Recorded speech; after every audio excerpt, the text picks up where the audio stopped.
Once a woman marries, she's no longer part of the family. Family celebrations are only for family, so leave already. My sister, Amy, said this to me with a sneer, while my mother stood by, telling me to hurry up and go. I had returned to celebrate Amy's coming-of-age ceremony, hoping for some warmth, but my family treated me as an outsider. At that moment, it became painfully clear I was no longer one of them. My chest tightened, but I quickly composed myself. If that's how they feel, there's only one thing I can do: make them regret their words. My name is Sherry, I'm 22 years old, and I've grown accustomed to living on my own. It's been 4 years since I left home after graduating from vocational high school. Life hasn't been easy, I've worked hard to make ends meet. It's not luxurious, but it's the life I chose, and I take pride in supporting myself. Yet, even now, memories from the past linger like shadows. My mother and Amy's actions still weigh on me. The day before my first birthday, my father left us for another woman. My mother never forgave him. Unfortunately, I inherited his features, and because of that, my mother harbored a deep resentment toward me. You're just like him. Seeing your face makes me sick. As a child, I didn't fully understand her words, but I felt the cold stares, the disdain. To her, I was nothing more than a living reminder of her pain. In the beginning, my grandparents showed me some care, but as my mother leaned on them more and more for financial support, even they began to pull away. By the time I turned 2, my mother had remarried. Soon after, Amy was born, and my mother's new family unit was complete. Without me, I was an outsider. One day, I watched my mother, stepfather, and Amy pack their suitcases. "Where are you going?" I asked.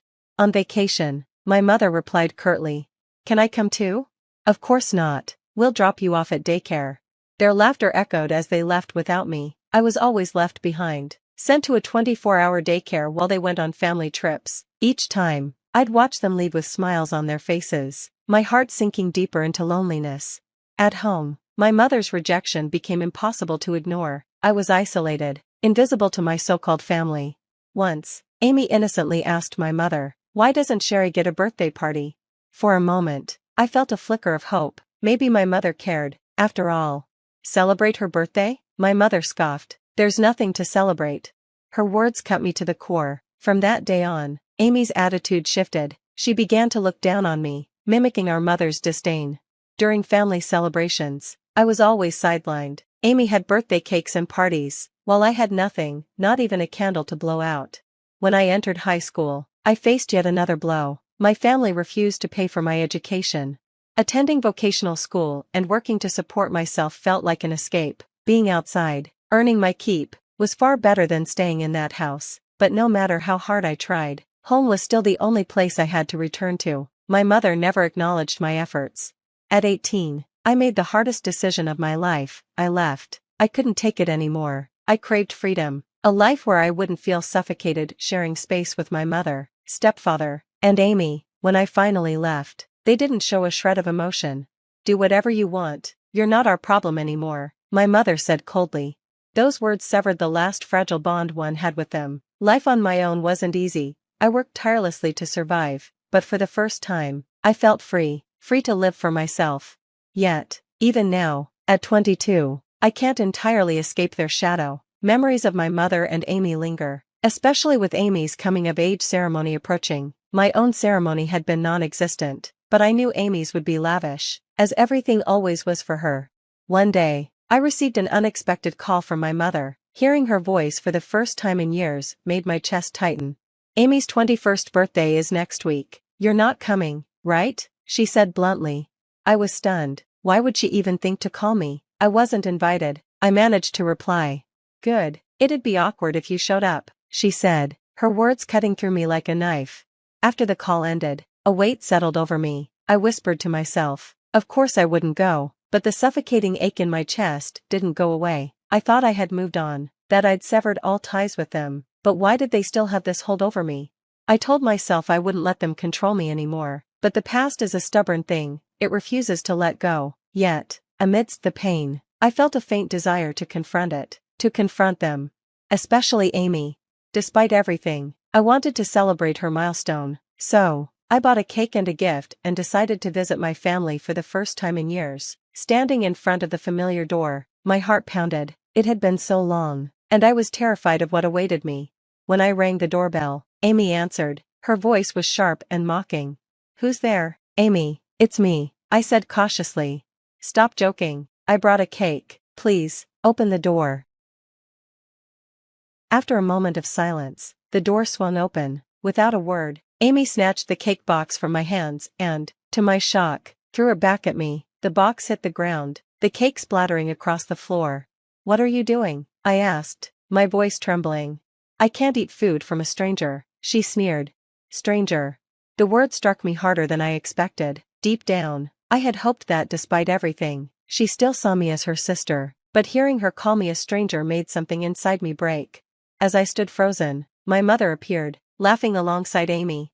"What were you thinking, coming here?" she said, her voice dripping with scorn. "Did you come to ruin things?" Her words stung, and I felt a wave of regret wash over me. "Why is she even here?" My stepfather's voice called out from the living room. "She's not family anymore." My voice trembled as I asked, "Am I not family?" "Why?" My mother scoffed. "Of course you're not family. We're not even related." Amy laughed, her voice cruel. "Did you really think you were one of us?" Their words crushed me. I had always known I didn't belong, but hearing it said so plainly tore me apart. "Clean up that mess before you leave," my mother barked, gesturing to the ruined cake. Numbly, I obeyed. As I cleaned, Amy and my mother laughed mockingly behind me. "She brought the cake and now she's cleaning it up herself," Amy said. Pathetic. Their laughter echoed in my ears, but I focused on finishing as quickly as possible. When I was done, I turned silently to leave. "Leaving already? Should have never come, huh?" Amy taunted. I didn't respond. As I stepped out the door, Amy called out one last time.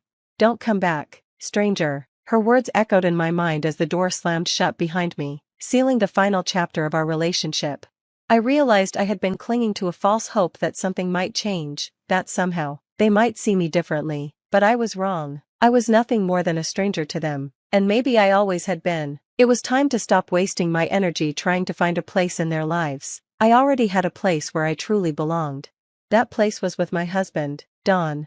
I met Don through a mutual friend, and from the moment he came into my life, everything changed. I had never thought I would get married. I didn't believe I deserved a family of my own, but Don saw me for who I was, accepted me completely, and never judged my complicated family history. When I shared my painful memories with him, he simply listened. "You didn't get to choose your family," he said gently, "but none of that is your fault. The family we create together will be your true home." His words warmed my heart, and for the first time, I felt like I truly belonged somewhere. With Don, I learned what happiness was. Our life together became my anchor, irreplaceable and full of love. But I had never told my family about him. I didn't want to invite their negativity into our lives. Still, news of my marriage somehow reached them. 3 days after the incident with the cake, my mother called unexpectedly. "I heard you got married. Why didn't you tell us something so important?" Her tone was accusatory, but I remained calm. "I didn't think it was necessary to tell you," I replied. There was a long silence on the other end. "Fine, do whatever you want," she said at last. "You'll end up alone anyway."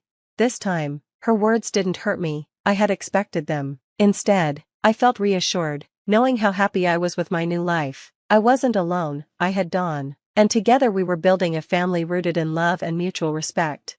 Her bitter remark was meaningless. It couldn't change my happiness. That phone call marked the final break between us. Or so I thought. 3 days later, the doorbell rang unexpectedly. When I opened the door, I was stunned to see Amy standing there. How had she found my address? Still, I invited her in. "What are you doing here?" I asked, my guard immediately up. "I just wanted to see what kind of guy you married," she said with a playful tone that put me on edge. As soon as she entered the living room, her eyes locked on Don. "This is your husband? Not bad at all. How did someone like you snag him?" I clenched my fists, anger simmering, but I stayed silent. Don, however, remained composed. "I'm Sherry's husband. Please stop with the unnecessary remarks," he said calmly. Amy looked surprised by his directness, but quickly recovered. She stepped closer to Dawn, her smile turning sickly sweet. "Don't be so stiff. Let's have some fun. Sherry won't mind, will she?" I was shocked by her audacity, but Dawn didn't waver. "I'm not interested. My happiness is with my wife," he said firmly. "Please stop this behavior." A wave of gratitude washed over me for Dawn's unwavering loyalty. Amy shrugged, her smile fading into a cold smirk. "Whatever. I don't care about your happiness anyway, she said with a dismissive tone. Her feigned indifference made my next steps clear. You don't need people like her in your life, Sherry, Dawn said softly after she left. For your sake, and ours, it's best to cut ties. His words mirrored my own thoughts. Amy and the rest of my family had no place in the life I was building anymore. It was time to let go. That visit was a turning point. For years, I had been sending money to my family. I had paid for Amy's tuition and even helped with the mortgage on their home, all in the hope that they might someday accept me as part of the family. But after Amy's visit, I realized I owed them nothing. They had taken all I had to give and returned only scorn. Now, I chose to give my energy, my love, and my support to the family I was creating with Dawn, a family built on kindness, respect, and unconditional love. It was time to stop looking back and start living fully in the present. I decided it was time to stop the financial support. When I told Dawn, he gave me a warm smile and nodded.